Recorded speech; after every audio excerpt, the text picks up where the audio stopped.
Est-ce que vous allez bien tout le monde, ça va? Petit pouce si ça va, ok, pas mal de pouces, c'est cool. Est-ce que vous nous entendez bien? On va se passer le micro pour répondre, malheureusement on n'a qu'un seul micro, ça va nous obliger à pas nous couper la parole. Et puis voilà, ça nous fera faire un peu de sport en même temps. Donc merci déjà à tous d'être ici aujourd'hui. Voilà, c'est un test aujourd'hui. On est heureux de monter cette première réunion des leaders de TPC.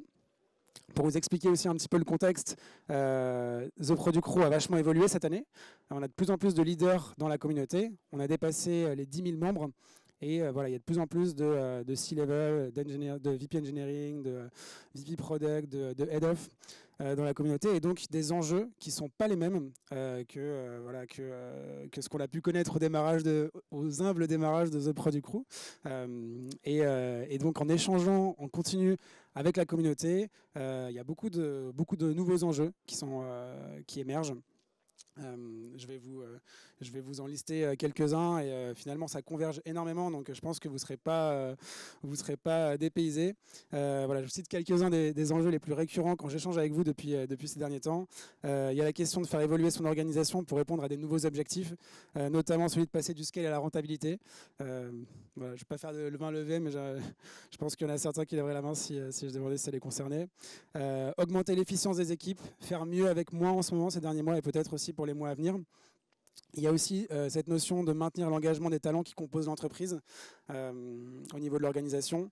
Ce besoin, cet incentive de plus en plus fort aussi en tant que leader d'être à la fois un excellent manager, un stratège et un praticien à l'état de l'art. Donc vraiment faire de plus en plus le bridge entre le terrain et la stratégie. Et enfin, moi, ce que je remarque dans mes échanges avec les entreprises, tech et les leaders, tous les leaders que vous êtes, c'est aussi l'avènement d'une nouvelle génération de leaders, souvent promus en interne, avec des gros enjeux de montée en compétences du coup, parce qu'il y a certains rôles qui vont être product et tech, voire même product tech et data, on va le voir. Donc voilà, comment est-ce qu'on peut répondre aujourd'hui aux enjeux de cette nouvelle vague de leaders qui arrive dans la tech. Et donc je vais enfin vous présenter le panel aujourd'hui, et je suis sûr que vous aurez des insights assez canons à récupérer de leur part. On va commencer avec toi, Cédric, qui est le Chief Revenue Officer de MongoDB. MongoDB, je ne sais pas si j'ai besoin de vous le présenter, c'est un acteur mondial de la gestion de bases de données. Aujourd'hui, c'est plus de 5000 personnes, si je ne me trompe pas, MongoDB. Sous ta direction, aux revenus, vous êtes passé en 6 ans de 100 millions à 1,6 milliard de revenus. Voilà, juste assez incroyable quand même. Et avec, je crois, un doublement l'année dernière et des prospects pour l'année prochaine qui sont assez extraordinaires. Donc Cédric, une question pour toi. Une trajectoire aussi impressionnante en 6 ans chez Mongo. Est-ce que tu peux nous expliquer ce qui a permis à l'organisation, notamment sur le plan humain, de délivrer cette croissance et ce succès au cours des 6 dernières années? Ouais, volontiers. Nous, déjà bonjour à tout le monde. Et merci d'être ici avec nous. J'espère qu'on va pouvoir partager aussi sous forme de Q&A, ce qui sera encore plus facile pour adresser des points spécifiques. Donc moi, quand j'ai rejoint MongoDB, avec quelques-uns d'entre nous qui sont encore ici, c'était probablement une boîte qui, si vous êtes chief executive ici dans la salle ou entrepreneur, qui était plus ou moins au niveau de chiffre d'affaires que vous connaissez. On était à 50-60 millions de dollars de chiffre d'affaires. Donc c'est une toute petite start-up américaine avec une bonne technologie. On va dire une technologie raisonnable avec une très bonne idée. Une très bonne idée qui était le document model, qui avait été mise dans la communauté, qui avait pris comme un feu de paille, c'est-à-dire que beaucoup de développeurs étaient très heureux de l'utiliser, avec pas de modèle ou un mauvais modèle de monétisation, et très peu d'outils pour gérer la base de données on-prem. Je ne sais pas combien on était à l'époque, mais on devait être beaucoup moins de 2000, moins de 500 peut-être. Donc, je ne sais pas si dans la salle il y a des gens qui sont plus ou moins à ce stade de développement. Et dans les 6 dernières années, il a fallu que, donc pour passer de 60 millions, 65 millions de dollars de chiffre d'affaires à 1,6 milliard, 1,7 milliard cette année, il a fallu qu'on se réinvente, le point que tu évoquais tout à l'heure de nombreuses fois. Ça n'a pas été juste une ligne droite, que ce soit développement produit ou go-to-market, ça n'a pas été une ligne droite up to the right. Il y a eu plein de moments de doute, plein de moments difficiles. De l'extérieur, tu t'en aperçois pas parce que tu regardes juste les financials et il semble que ce soit comment dire, smooth smooth running. De vue de l'intérieur, ça l'a pas été du tout, pour parler avec un peu d'honnêteté intellectuelle. Ça n'a pas été du point de vue du produit qu'il a fallu réinventer, repenser. Par exemple, le mettre dans le cloud et faire en sorte que notre modèle qu'on avait monétisé plus ou moins bien les premières années soit aussi monétisable dans le cloud. Trouver des façons de faire des marges, donc différencier la technologie suffisamment pour pouvoir offrir suffisamment de valeur pour nos clients pour qu'il y ait de la marge, et réinventer le go-to-market, d'un go-to-market qui était grosso modo qui consistait à vendre de la subscription, des outils de gestion pour les outils de gestion de la banque de données, à vendre un service sous forme de consommation, consumption-based services. Ce qui veut dire une révolution complète de tous les points de vue dans la boîte, d'un point de vue service, d'un point de vue mindset, en termes de customer centricity, d'un point de vue des outils que tu utilises à l'intérieur, IT, pour mesurer, pour forecaster, la télémétrie du produit, la façon de l'engineering or product management will develop the product, etc. etc. On a embauché, on est maintenant grosso modo 6 000, on a dû embaucher au moins 15 000 personnes dans les 6 dernières années, parce qu'évidemment, dans une industrie où les gens churn. Donc il a fallu travailler beaucoup du point de vue humain. Comment est-ce qu'on fait pour onboarder 600 personnes par quarter, onboarder 600 personnes par quarter sans compromettre sur la qualité. Donc je ne veux pas prendre le micro trop longtemps, donc je vais m'arrêter là. Mais ça, c'était un des gros challenges que j'ai dû affronter dans les dernières années. Oui, on va pouvoir aller un peu plus dans le détail justement sur la partie humaine et de ces enjeux-là. Mais du coup, je voulais te présenter aussi à ton tour Fabrice. Bon, près de 20 ans de carrière dans l'entrepreneuriat, la tech et évidemment le produit. C'est pourquoi je pense que tu es le plus reconnu aujourd'hui. Tu as pratiqué le product chez IBM, chez Deezer, où tu l'as vu devenir une licorne. Tu y as participé activement. Ensuite chez Tiga, où voilà, Tiga est un acteur qui a vraiment participé énormément à la démocratisation du product et à la progression du product dans l'écosystème français. Et désormais The Fork en tant que CPO. Donc voilà, tu as fondé ou cofondé des organisations qui ont aussi vachement soutenu le développement du product en France.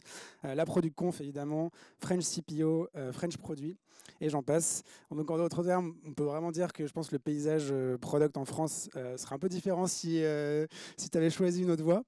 Et j'enchaîne du coup sur un peu ma question introductive pour toi. Est-ce que, avec toute ton expérience sur la partie produit, on a nommé ce panel bâtir des équipes résilientes. Est-ce que c'est assez ambitieux de vouloir bâtir des équipes résilientes? Je rappelle que résilience, c'est la capacité après une crise à revenir à l'état précédent. Ou est-ce qu'il faut être encore plus ambitieux que ça? Merci de dire que je suis vieux. Alors, j'ai fêté mes 42 ans et je me suis rendu compte que je bossais depuis 21 ans. Donc, ce qui te dit, ça y est, et pourtant, on n'a jamais été aussi loin de la retraite. Enfin, c'est notre problème. Si tant est qu'on en ait une. Je pense que c'est pas assez ambitieux.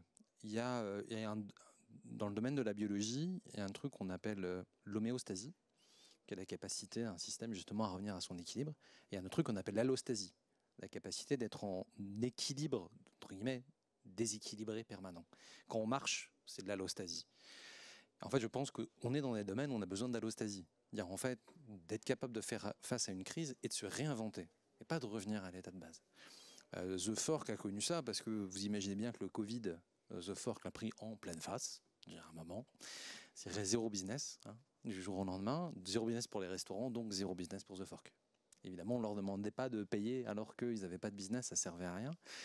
Même chose aujourd'hui et moi ça me fait beaucoup de bien, je suis un grand défenseur de la profitabilité, d'arriver à une logique, de dire en fait, toutes les promesses qu'on a faites, la déresponsabilisation des équipes produits parfois, hein, ou des équipes tech, quand c'est pas la même équipe, de faire des choses parce que ça fait plaisir, parce que ouais mais c'est mieux, en fait c'est fini. Et c'est aujourd'hui aussi, tu parles d'équipe résiliente, mais on voit aussi une forme de darwinisme, parce que c'est là où on voit les vrais bons ou les vraies bonnes en produit. C'est pas les gens qui suivent les bons frameworks, c'est pas les gens qui se la racontent le plus et qui parlent le plus fort. Pour le coup, c'est vraiment les gens qui ont l'impact. Et les gens parlaient d'impact sans s'intéresser à la willingness to pay, sans t'intéresser au go-to-market, en disant c'est bien, tu as fait une feature. Donc c'est bien de dire ouais, je veux faire de l'impact, je suis une impact team. En réalité, tu crées pas de business. Donc tu n'as pas d'impact, tu dépenses de l'argent mais tu n'en ramènes pas. Et on est vraiment dans une logique de ROI qui, pour moi, doit devenir dominante dans la façon dont on fait aujourd'hui du produit digital, qu'on soit product manager, product designer, product engineer, mais peu importe. Tu vois donc d'un bon œil un peu la remise en question du mode. Ouais.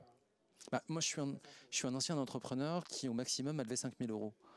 Donc, je ne fais pas partie de cette génération qui pouvait aller lever comme ça sur un deck. Et volontairement, je n'ai pas levé. Donc, moi, j'ai cette logique peut-être d'épicier. J'ai un très bon ami qui a monté une boîte qui s'appelle La Belle Vie, qui a racheté Frischti pour 480 000 euros. Donc 420 000 de stock alimentaire, hein, 60 000 la boîte.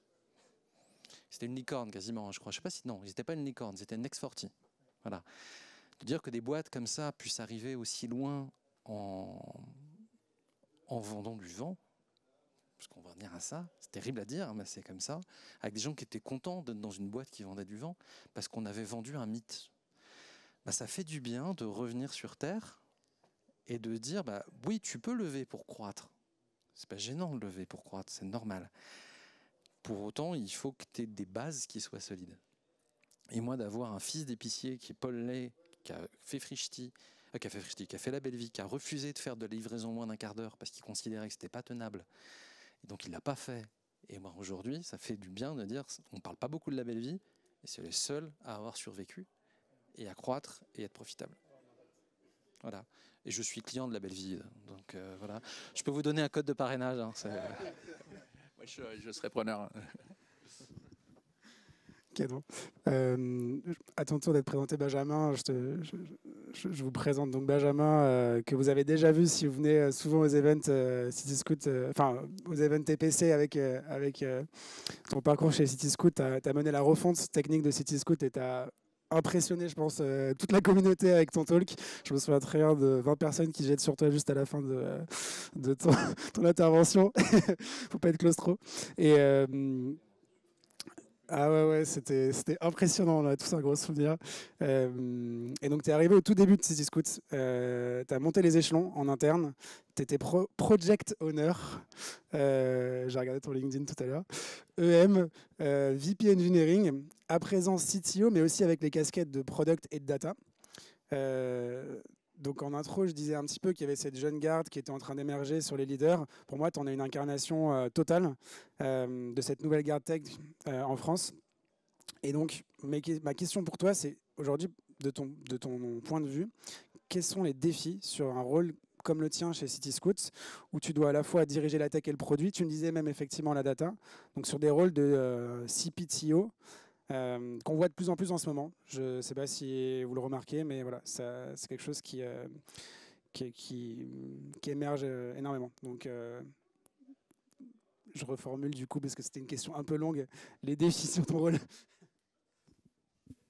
Merci Mathias, bonjour à tous. En fait, le défi il est juste de base dans le titre en fait, que j'ai aujourd'hui, c'est qu'effectivement, je dois gérer la tech, le produit et la data.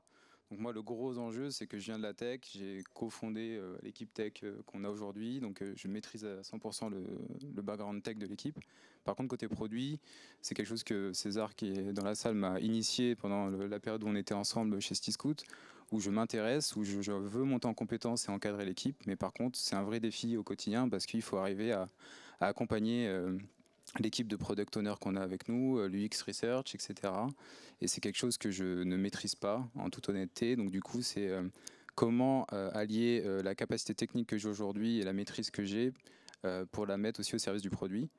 Et à côté de ça, il y a la data. Donc même si c'est une équipe plus petite et plus restreinte, la data chez nous est hyper importante. Elle est au cœur de beaucoup de process, aussi bien business qu'au cœur de l'applicatif. Donc c'est pareil, il faut aussi pouvoir les encadrer. Donc là, j'ai un peu plus de background parce que ça reste attaché à la tech, mais néanmoins, c'est comment allier les trois pôles au quotidien et arriver à faire évoluer les trois équipes dans la croissance de Cityscoot et ce que ça implique derrière, quoi. Donc le défi, il est là en fait pour moi. En quelques mots, tu mets en place des choses pour te monter en compétences? Non, je fais rien. Ouais, clairement, déjà, être là avec vous aujourd'hui, ça fait partie un peu du réseau, de comment partager en fait. Hier soir, on avait le dîner tous ensemble et c'est aussi échanger sur nos problématiques du quotidien. Donc, je passe beaucoup de temps sur la partie pur produit, vraiment à échanger, beaucoup de podcasts, pardon, à titre personnel. Et en plus, après, avec l'équipe, au quotidien, on a toujours des ateliers, des synchro-produits, où on passe beaucoup de temps à travailler sur la technique, sur qu'est-ce qu'on veut mettre en place, quelles sont nos lacunes et où est-ce qu'on veut avancer. Donc, on n'est pas figé en fait dans l'organisation et on essaye d'itérer en permanence sur où est-ce qu'on en est, quels sont les pain points et comment on avance sur les étapes d'après, quoi. Et on va terminer avec toi, Ottavio. Puis ensuite, on pourra passer au contenu, mais il y a déjà des choses intéressantes qui se disent, je trouve. Toi, Ottavio, tu as un parcours assez international. Tu as commencé en Amérique latine, dans l'une des plus grosses fintechs sud-américaines, si je ne me trompe pas. Tu pourrais nous en dire un petit peu plus. Mais, puis tu as rejoint Content Square, donc un parcours de scale-up, où tu as travaillé sur toutes les problématiques de data governance. Et là, tu as rejoint récemment Carrefour sur un rôle de data strategy and AI. Avec, j'imagine, pas mal d'enjeux en fait, il faut quand même se réaliser que Carrefour, c'est peut-être une des plus grosses entreprises data en France parce qu'ils collectent une quantité de données sur les achats. Et donc, il y a des implications data qui sont immenses. Et j'imagine que l'IA, du coup, vient mettre un grand coup de pied là-dedans. Donc, ma question pour toi, aujourd'hui, démocratiser l'IA dans un groupe comme Carrefour, ça va être un truc de dingue, et en particulier au niveau des barrières culturelles et humaines. Comment est-ce que ces changements sont perçus dans l'organisation et comment toi, tu t'adaptes et tu réagis à ce feedback? Bon, merci beaucoup pour l'intro, Mathias. En fait, pour moi, on a deux cibles quand on pense à IA chez Carrefour aujourd'hui. On a à la fois nos employés, donc on cherche à implémenter des use cases pour servir aux employés, pour donner plus d'agilité. Par exemple, aujourd'hui, on a un use case, c'est un bot HR, on peut poser des questions, c'est drivé par AI générative, donc c'est beaucoup plus intelligent et du coup, ça nous permet d'avoir des réponses beaucoup plus rapidement. En même temps, on a par exemple un use case lié au e-commerce, ça s'appelle Opla. C'est un bot auquel on pourrait dire, par exemple, j'ai un dîner ce soir pour 4 personnes, j'ai un budget de X euros, donne-moi des recettes et des produits. Et du coup, les bots vont ajouter directement les produits dans ton poignet et tu pourras passer la commande. Donc en fait, on pense aux deux. Et en fait, les plus difficiles pour moi, les jours à jour, tu vois, déjà dans mon rôle, les plus difficiles, c'est de me communiquer en même temps avec des data scientists, des ingénieurs les matins et les soirs, devoir simplifier tout ça pour des exécutifs pour prendre des décisions sur les budgets, sur combien on va investir, dans quel sujet, quelle opportunité on va saisir tout de suite. Ça, c'est l'une difficulté. L'autre difficulté pour moi, c'est ce qu'on on se disait les derniers jours, c'est la question des on peut tout faire avec l'IA, avec les génératives IA, mais quelle est la partie qui va impacter les plus, qui va apporter les plus d'impact aux clients? Et du coup, comment j'arrive à simplifier tout l'univers des possibilités qui existent pour exactement saisir l'opportunité clé, tu vois, la principale pour les clients. Donc pour moi, ça, c'est les défis, tu vois, de la data et stratégie de toutes les équipes data aujourd'hui. C'est en fait faire en sorte que toute la capacité, toute la puissance, notamment de l'IA générative, elle soit placée au bon endroit. Tu vois, ça, c'est hyper compliqué à faire, c'est hyper complexe. Beaucoup de travail, beaucoup d'énergie pour mieux cibler notre énergie. Et j'aime beaucoup que tu parles directement de l'impact sur l'expérience utilisateur et sur l'utilisateur, parce qu'en ce moment, quand on parle d'IA, moi j'ai beaucoup de retours sur l'optimisation interne, ça nous aide à accélérer le sales, à accélérer le marketing, mais vraiment dans une vision d'optimisation des ops et une vision interne, alors qu'en réalité, c'est peut-être sur l'expérience utilisateur que ça va apporter le plus et que c'est là-dessus qu'il faudrait se concentrer. Tu parles de défis. Je vais essayer de revenir sur les défis organisationnels. Aujourd'hui, quels ont été...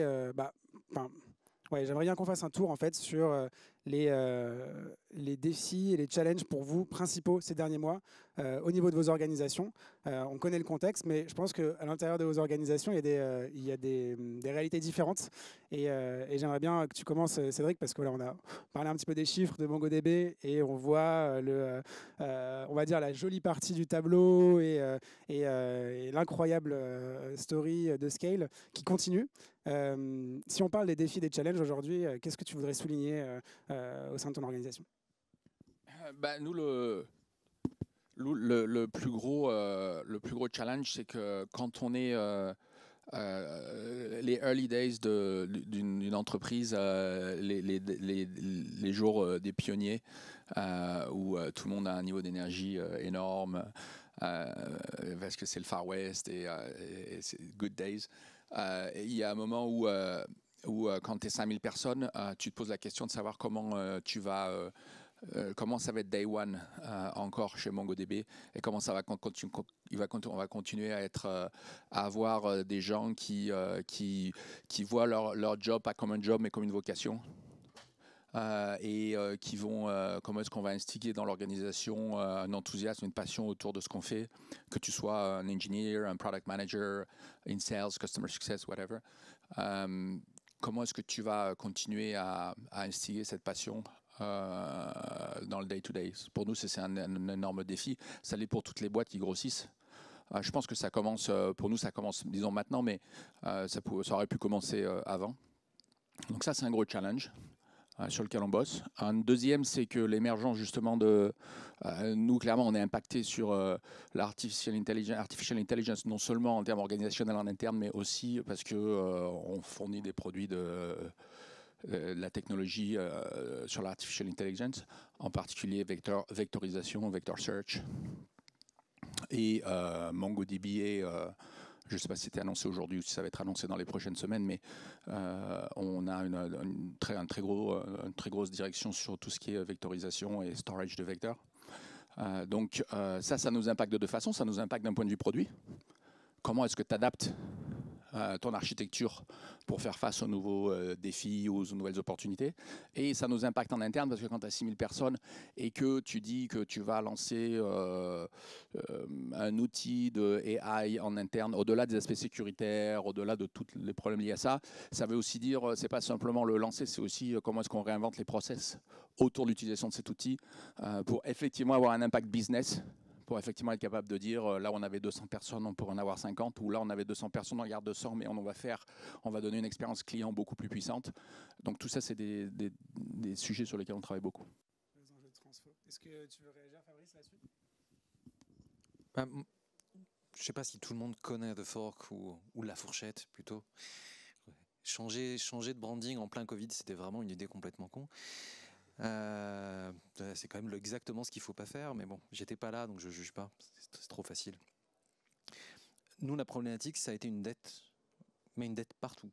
On parle souvent de dette technique, mais il y avait une dette humaine dans pourquoi les gens étaient devenus managers, parce qu'ils étaient là depuis longtemps. L'exigence n'était pas là. Pour vous donner un chiffre, je suis product, hein. J'ai fait du droit à l'origine, hein, donc il ne faut pas me demander de coder. Hein. Moi, j'ai codé sur mon Atari 520 STF, c'était la dernière fois, j'avais 8 ans. Hein. Donc vous imaginez, c'est qu'on avait un test coverage en test unitaire. Test unitaire, ça ne fait pas tout, mais c'est quand même souvent un marqueur de qualité. On m'a dit on était à 30%. Et j'ai cru que c'était sur la totalité de la base. Non, c'était sur le nouveau code. Vous imaginez la gueule du reste de la base. Je dis, ok, en fait, tu parlais de vocation. Là, c'était juste, est-ce que les gens avaient encore envie de faire leur boulot? Est-ce qu'ils aimaient encore leur taf? Même si c'est qu'un taf. Dire, est-ce que j'ai envie de faire un bel artisanat, quoi? En fait, les gens n'avaient pas envie. La structure ne poussait pas les gens à avoir envie. Donc, la première chose, c'est qu'est-ce que tu fais? Est-ce que tu peux changer, redonner la foi? Est-ce que pour certains, c'est mort, c'est fini? Donc, par exemple, j'ai écarté un directeur engineering, on est très amis, on est resté très amis, il a compris pourquoi je l'ai fait. Ça faisait 11 ans qu'il était là.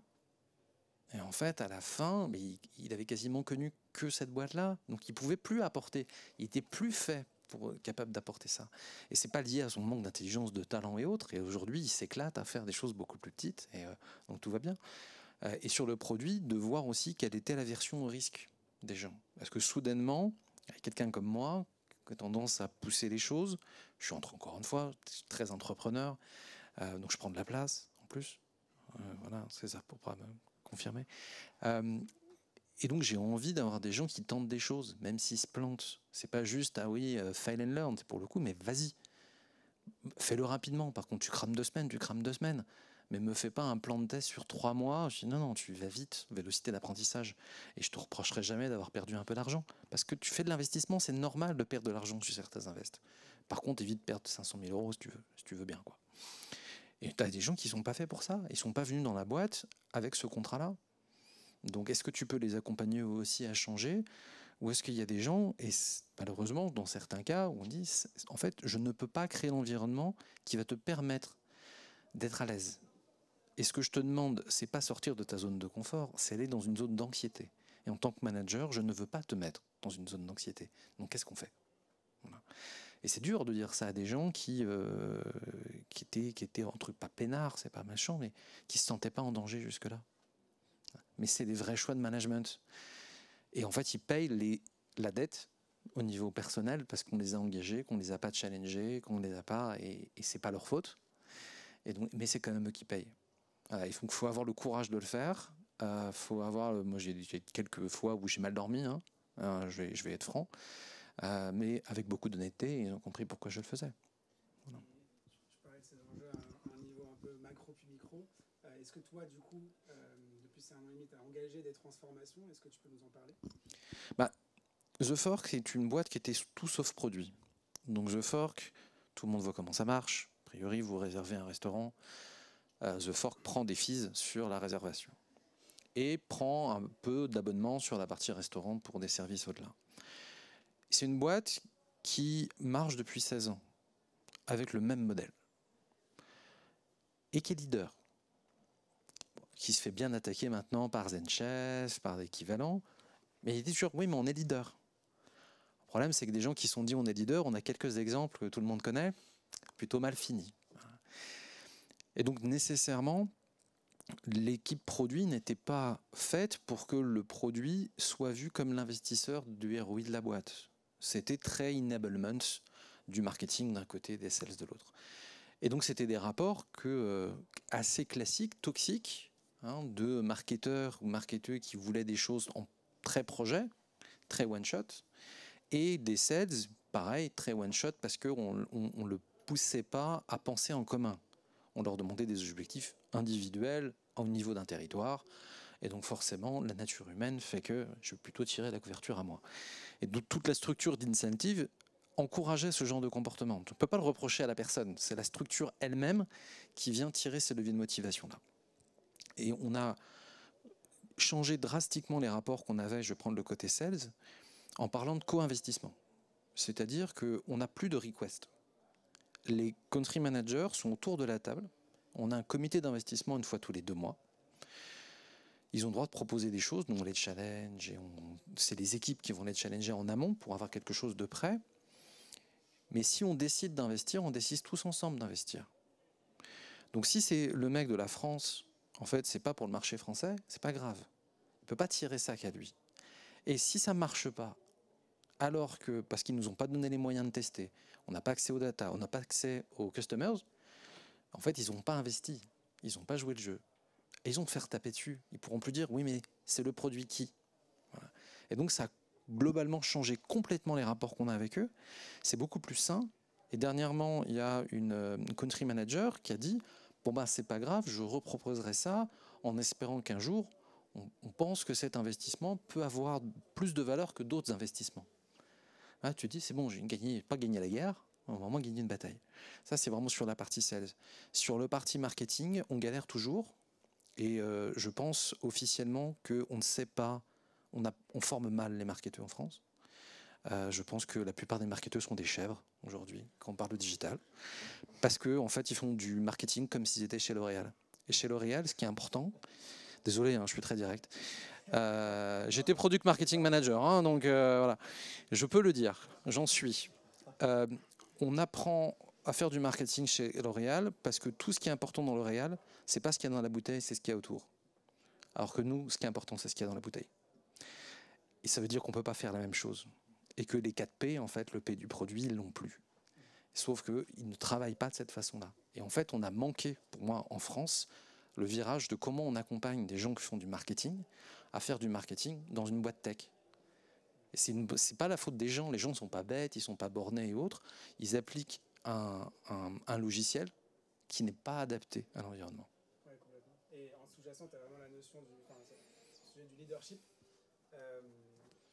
Toi, Benjamin, tu dois avoir en ce moment des problématiques de leadership dans le sens où tu viens de prendre un rôle et donc tu dois maintenir l'engagement des équipes. Qu'est-ce que tu fais aujourd'hui et qu'est-ce que tu conseillerais à ceux qui sont dans ta situation, peut-être 6 mois derrière toi, sur cette notion-là? Et après, j'aimerais bien entendre aussi ton avis là-dessus, Cédric. Alors, moi j'ai la chance d'être chez Cisco depuis le début, donc déjà j'ai le côté légitimité avec les équipes et du coup, honnêtement, ça joue énormément. Du coup, il n'y a pas ce côté où entre guillemets on arrive, il faut faire ses preuves, montrer auprès des équipes qu'on est là et qu'on les accompagne en cas de coup dur. Moi, ils savent que quoi qu'il arrive, je suis passé par toutes les strates avec eux et j'étais toujours le premier à, quand il y a un problème le soir, à intervenir, OVH qui brûle pendant mon anniversaire, voilà, j'étais là. Enfin, toutes ces choses qu'on a vécues ensemble, donc c'est des épreuves fortes qui, au final, soudent l'équipe. Donc déjà, ce premier point, c'est que j'ai l'acceptation en fait de mon équipe, même si c'est le produit et la data et que j'ai pas l'ownership sur la compétence technique en tant que telle, quoi.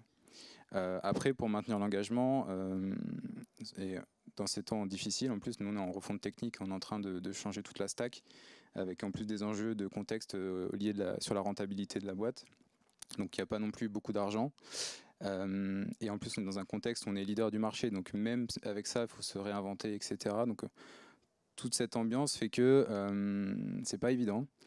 Et du coup, ce que j'essaye de maintenir avec l'équipe, c'est beaucoup de communication, beaucoup de vision en fait à court terme, mais aussi moyen, à long terme, parce que ça permet de donner un cadre, ça permet de donner une direction et une orientation où on va. Parce qu'il n'y a rien de pire que le flou, où on ne sait pas ce qu'on fait, et en fait tout de suite ça va laisser place à de l'imaginaire en fait dans les équipes. Et on a eu des exemples récemment où effectivement, si on ne donne pas exactement la destination, tout le monde peut penser bon, on va fermer, on va arrêter, on va couper le budget, machin. Et en fait, c'est pas vraiment, enfin c'est pas le cas.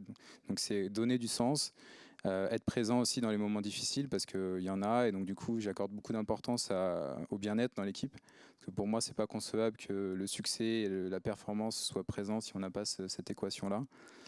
Donc tout ce qui est one-to-one, c'est sacré. Tout ce qui est aussi formation de mes managers, je passe beaucoup de temps à les accompagner pour qu'ils soient eux-mêmes les ambassadeurs auprès de l'équipe. Donc c'est, je pense, l'humain avant tout dans ces moments difficiles qui est le plus important pour maintenir l'engagement. Et une autre échelle, du coup, Cédric. Tu peux me rappeler la question? Ouais, en gros, les enjeux du leadership pour maintenir tes équipes engagées. Toi, tu as un autre niveau, une autre taille de structure, un autre niveau de maturité. Oui, mais je pense pas que les principes sous-jacents soient vraiment. Ouais, je pense, ouais. Nous, disons que nous, chez Mongo, on a une énorme culture produit. Et donc, la fédération des équipes, elle se fait avant tout autour de la tech et du fait que et de l'innovation, de la culture de l'innovation qu'il y a autour du produit. Il y a entre 25 et 30 000 développeurs par semaine qui s'ajoutent à la communauté de MongoDB. Et au sales service de Atlas. Ce qui veut dire que on est dans une situation unique pour percevoir les besoins du marché qui remontent à travers la télémétrie et à travers plein d'autres éléments. Ce qui veut dire aussi que ce soit des product managers ou des product marketers ou des vendeurs ou des pre-sales ou des post-sales, on est tous les yeux rivés sur la technologie, ingénierie, j'en parle même pas, pour comprendre comment est-ce qu'on va développer la prochaine feature, la prochaine vague d'innovation autour du produit. C'est comme ça qu'on a été aussi rapide sur la question de l'artificial intelligence, de tout ce qui est vectorisation, etc. Et c'est comme ça que MongoDB a pris des virages systématiquement dans les 6 dernières années qui étaient très très rapides en termes de réaction et d'adaptabilité de la technologie. Ça a été énormément dû au fait qu'on a autant de visibilité et une communauté aussi grosse et aussi un self-service channel, salle de self-service. Je pense que pour ceux qui sont plus tôt dans leur voyage, ça c'est un truc énorme parce que en termes de product market fit, d'apprendre de tes clients de façon extrêmement intime et granulaire, c'est quelque chose de très très important. Et je rebondis sur ce que tu disais tout à l'heure, en termes de garder product marketing, product management et engineering et tout le monde honnête sur est-ce qu'on est en train de développer des choses qui nous font plaisir d'un point de vue intellectuel ou est-ce qu'on est en train de développer de l'innovation qui va ajouter de la valeur à nos clients demain matin ou si c'est pas demain matin, c'est après-demain. Ça, je pense que c'est un thème important parce que souvent, je vois, même malgré tous les éléments que nous, on a pour accéder aux besoins short-term du marché, on a aussi cette tension entre l'innovation long terme qui est intellectuellement super satisfaisante pour les ingénieurs et où tout le monde, bien sûr, veut attacher son nom à quelque chose de fantastique pour le long terme, et le short terme qui permet de payer les factures, de payer les gens, de donner de la valeur aux clients, et des fois, c'est pas aussi fancy que l'innovation, mais des fois, c'est un meilleur billing, des fois, c'est passe à travers des petites choses qui sont extrêmement importantes. Et j'enchaîne avec une question aussi pour toi, parce que quand j'échange avec la communauté et avec les leaders du crew, il y a vraiment un sujet qui revient en permanence, c'est la solitude du leader. Toi, on va dire que tu l'as expérimenté, je pense, depuis un certain temps. En tout cas, tu as les années d'expérience de leadership. Est-ce que ça résonne chez toi, cette notion de solitude du leader, et comment est-ce que tu la gères? Ah oui, je pense que ça résonne complètement. Ouais. Moi, je crois, le Chief Revenue Officer d'une boîte publique américaine qui habite en Europe, à Rome, encore pire, dans le sud de l'Europe. Donc, j'ai expérimenté de façon pratique à travers le fait que je suis loin du headquarter. C'est-à-dire que je ne vois pas mon Chief Executive tous les jours, je ne vois pas mon Chief Financial Officer tous les jours, etc. Je pense que je l'ai expérimenté de nombreuses fois dans ma carrière, mais durant le Covid, ça a été assez brutal parce qu'entre les suicides en Inde, les dépressions aux États-Unis ou ailleurs, à la fin, ça arrivait tout sur mon bureau. Et quand l'organisation grossit, évidemment, la fréquence avec laquelle ces problèmes atterrissent chez toi, il m'appelle le cleaner dans l'entreprise. Je passe avec ma petite pelle et mon râteau et ma brosse et I clean issues everywhere. Et ce qui crée entendu de la solitude, parce qu'il y a personne avec qui c'est difficile de...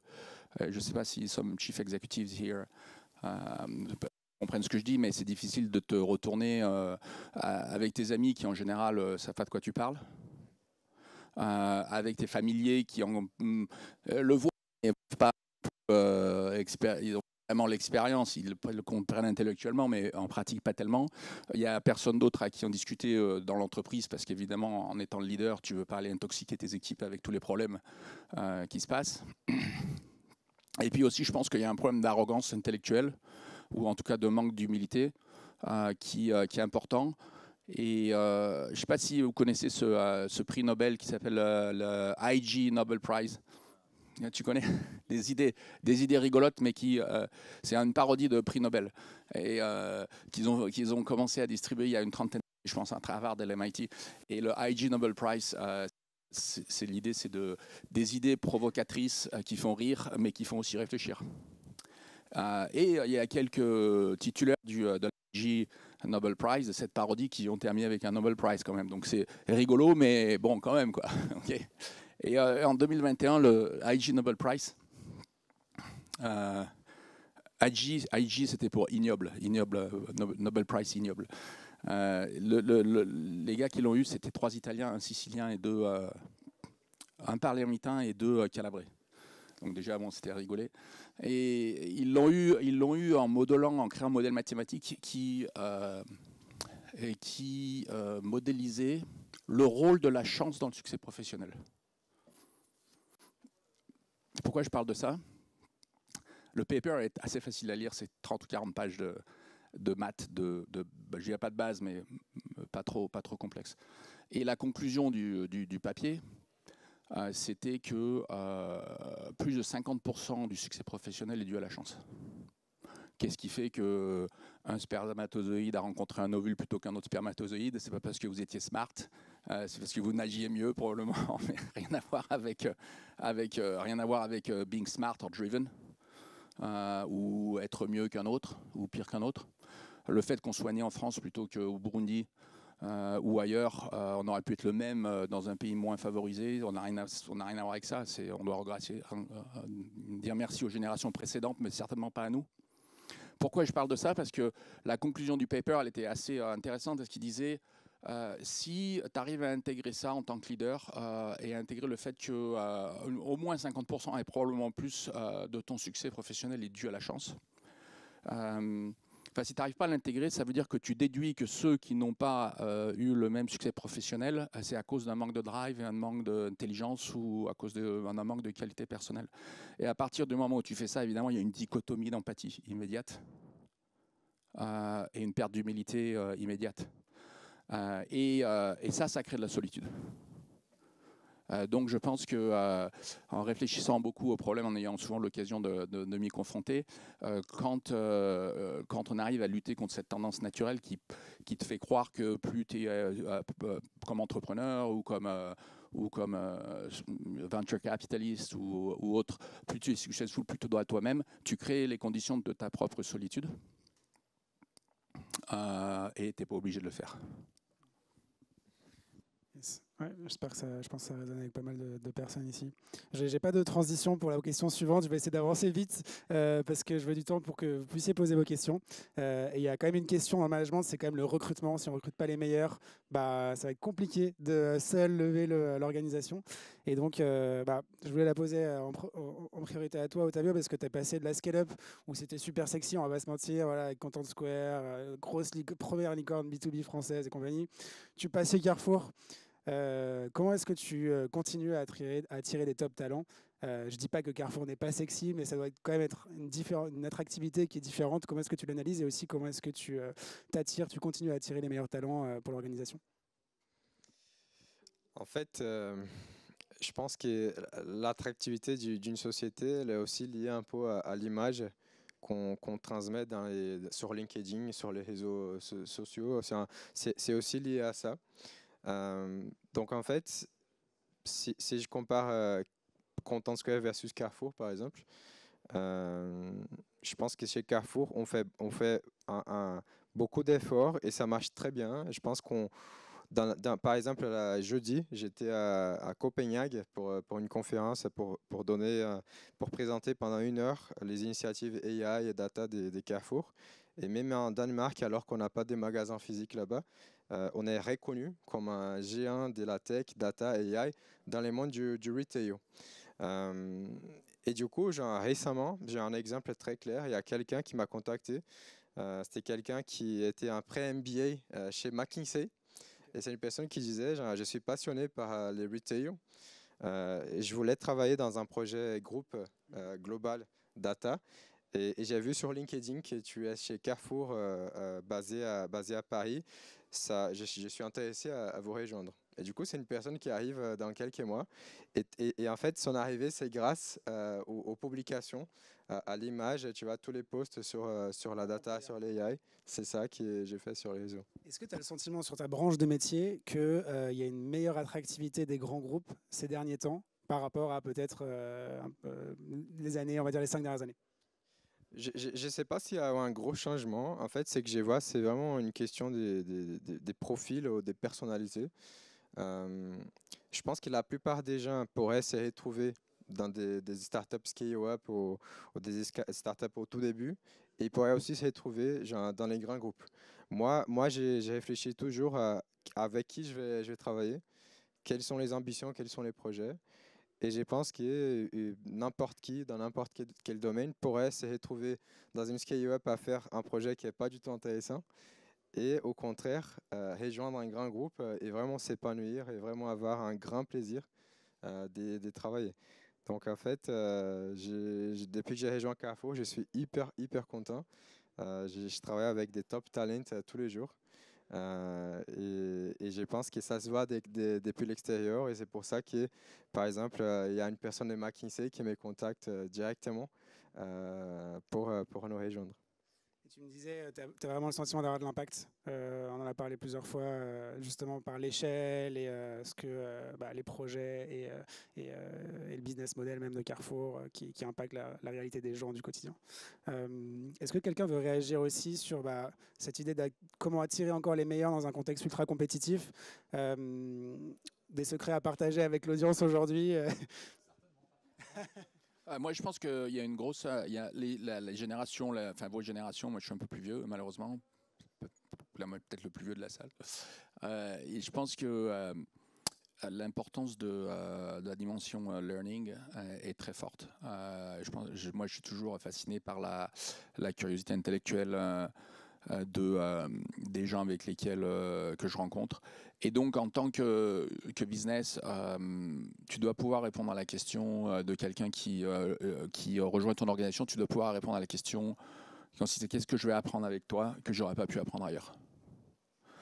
Et donc, le fait de mettre en place des programmes d'investissement sur les gens, de formation, d'avoir des leaders qui soient plus des coachs et des mentors que des leaders traditionnels, de faire des gros investissements, d'aligner les investissements avec ces programmes de learning and development, mais collecter au business, pas de la formation, n'importe quoi, rien à voir avec le business. Je parle de formation concrète et pratique qui feront en sorte que quand ils sortiront, dans notre cas de chez MongoDB, leur pouvoir contractuel sur le marché sera décuplé par rapport à quand ils sont rentrés.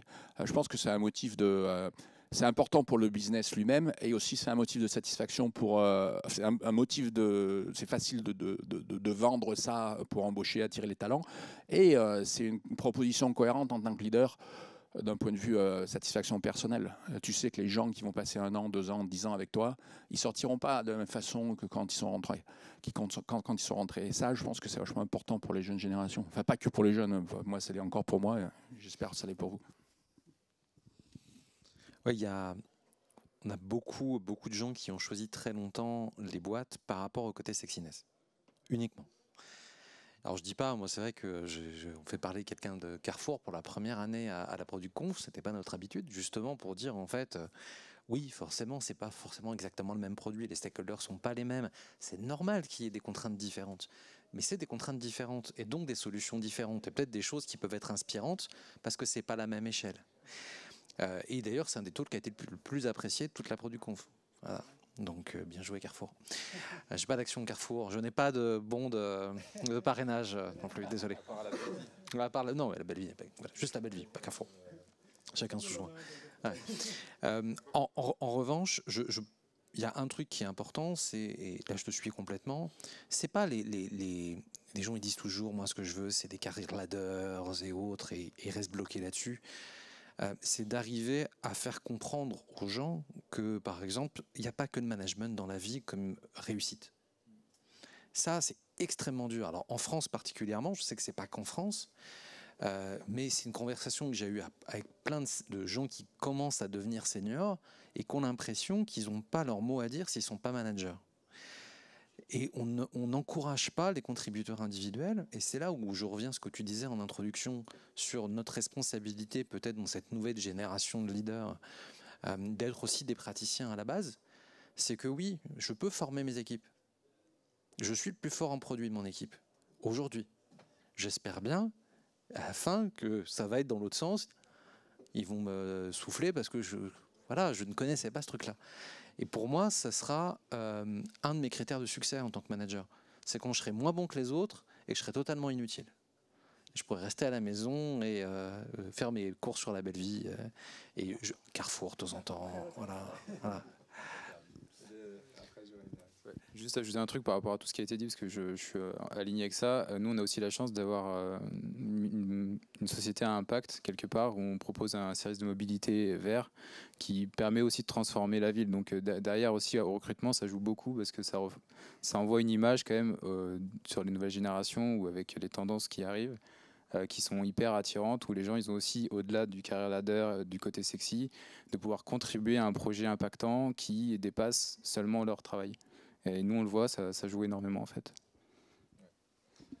J'ai une réaction là-dessus assez intéressante. Par exemple, quand on parle d'application des data AI dans les grands groupes, quand on parle au métier, souvent, évidemment, il se pose la question, pourquoi on fait ça? Est-ce que je serai utile demain?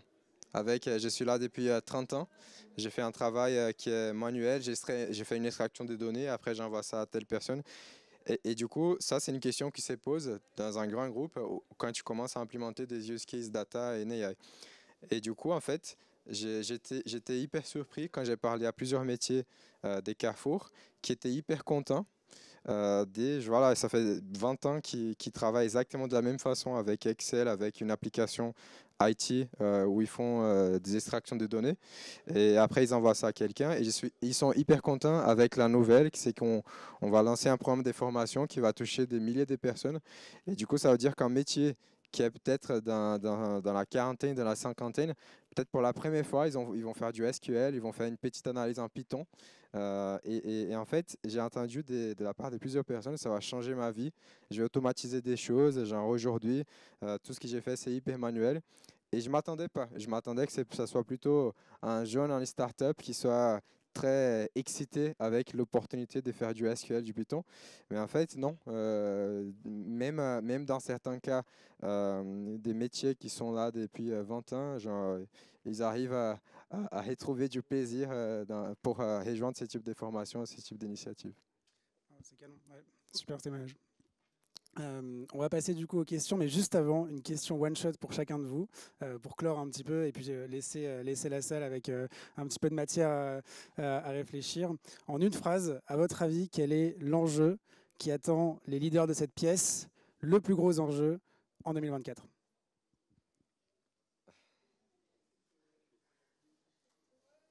Je pense que c'est l'impact de la générative AI dans l'expérience client. Ok, je serai plus général. Survivre. Moi, j'allais dire aussi à la générative IA et à la big data. La thune.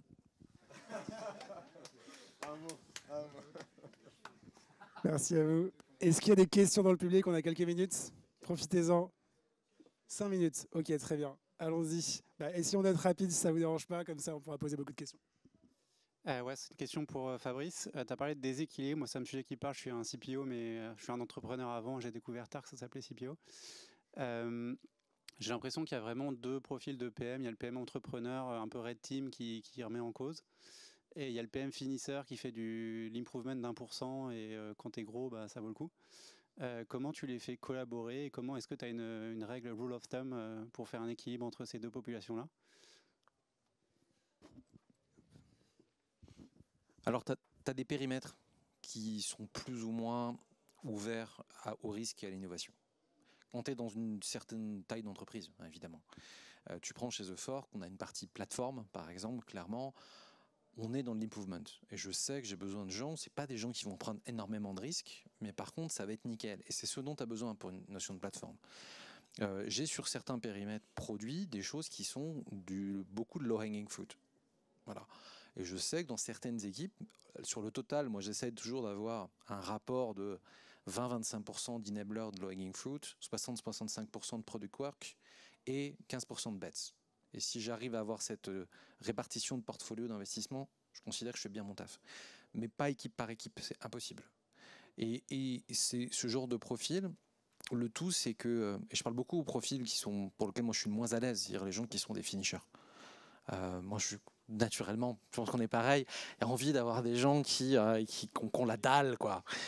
Et en fait, c'est d'arriver à leur montrer que leur modèle peut fonctionner, de les mettre dans des conditions où ils ont de la valeur. Et comme tu dis, en fait, faire 1% d'improvement sur ton core business, oui, ça génère de l'argent. En fait, ce qui va à la fin parler, C'est pour ça que je parlais de la thune. Hein. C'est la thune.